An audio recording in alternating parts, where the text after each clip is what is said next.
కాంగ్రెస్ ప్రభుత్వం ప్రజాపాలన, ప్రగతి ప్రణాళిక పేరిట ప్రజలను మరోసారి వంచేందుకు కుట్ర చేస్తోందని బీఆర్ఎస్ కరీంనగర్ నగర అధ్యక్షుడు చల్ల హరిశంకర్ విమర్శించారు. 2 ఏళ్లైనా 6 గ్యారంటీలు అమలు చేయలేదని ప్రజా వ్యతిరేకతను పక్కదారి పట్టించేందుకే ఈ డైవర్షన్ పాలిటిక్స్ అని మండిపడ్డారు. నగరంలో తాగునీటి ఎద్దడిపై మంత్రి తుమ్మల కేంద్ర మంత్రి బండి సంజయ్ సమాధానం చెప్పాలని డిమాండ్ చేశారు. హామీలు నెరవేర్చని పాలకులను గ్రామాల్లో నిలదీయాలని పిలుపునిచ్చారు. ఈ సమావేశంలో గడ్డం ప్రశాంత్ రెడ్డిచందు తదితరులు పాల్గొన్నారు. 3 ఇన్స్టాల్మెంట్ ఏకున్నా రైతులు ఏం చేయలేదని వాళ్ళు ధీమాగున్నారు. దయచేసి నగర ప్రజలు కానీ కరీంనగర్ జిల్లా ప్రజలకు బీఆర్ఎస్ పార్టీ పక్షాన కోరుతున్నాం, మీ పక్షాన మేము కొట్లాడతాం. మీరు నిలదీయాలి అధికారులను. కాంగ్రెస్ ప్రజాపతులు తింపి తిరిగి ఊరు బయటకు వెళ్ళగొట్టే వరకు ఈ ఊర్లన్నీ ఒకటి కావాలి. లేకపోతే ఏం కాదని మళ్ళా అబద్ధాలు చెప్తారు. దేంతో ముందుకు అత్తూరో లేదు. నిన్న ఇన్ఛార్జ్ మినిస్టర్ గారు వచ్చి మీటింగ్ పెట్టిండ్రు. మా బీఆర్ఎస్ పార్టీ ఎమ్మెల్యేలు కూడా 3 అటెండ్ అయ్యారు. మా వాళ్ళు అడిగిన ప్రశ్నలకు తెల్లగుట్లే చూస్తున్నారు. అటెండ్ అయిన ఇన్ఛార్జ్ మంత్రి అధికారుల మీద రుద్దెత్తురు. అధికారులు వాడలలో ఏం చేసుడు, ఇంతకుముందు హామీ ఇచ్చినాం, ప్రజలు తిరగబడుతుర్రు, నిలదీస్తుర్రు అని నిన్నటి సందే స్టార్ట్ అయింది అన్ని వాడలలో, అన్ని ఊర్లలో. ఇంకా కూడా ఐక్యతను పోవాలి. ఈ తెలంగాణ రాష్ట్రంలో కాంగ్రెస్ ప్రభుత్వం కన్ను తెరవాలంటే కరీంనగర్ నుంచే స్టార్ట్ కావాలి.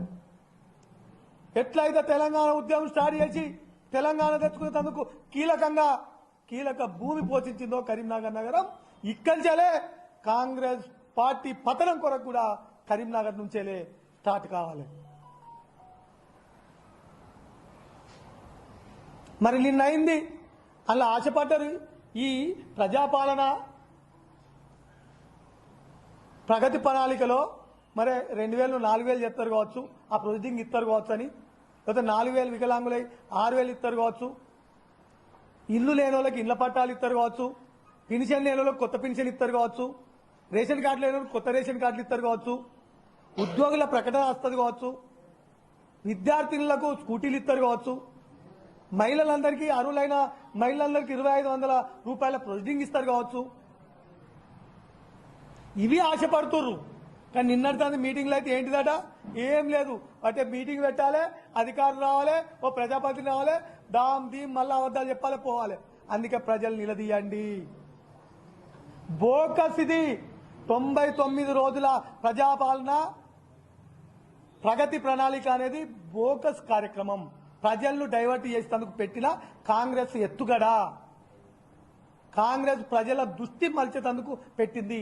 రండి, మీరు ఆ ప్రొసీడింగ్ తీసుకొని రండి, ఈ ప్రజలు రిసీవ్ చేసుకుంటారు. 18 ఏళ్ల నుంచి 65 ఏళ్ళ ఉన్న మహిళలందరికీ 2500 ఇస్తా అన్నారు అరువులకు. తీసుకొని రాది ప్రొసీడింగ్.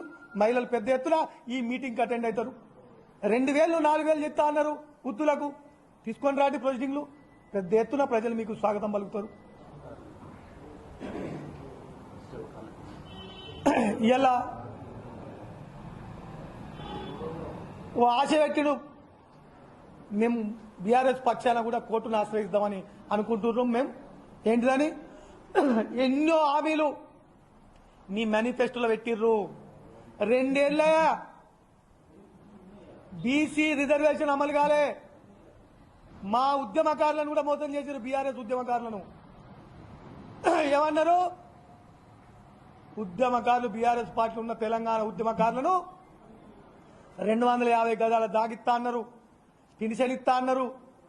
మా ఉద్యమకారులను కూడా మోసం చేశారు. మా ఉద్యమకారులు కూడా ఇలా తిరగబడతారు మళ్ళీ ఒకసారి. ఈ విధంగా ప్రతి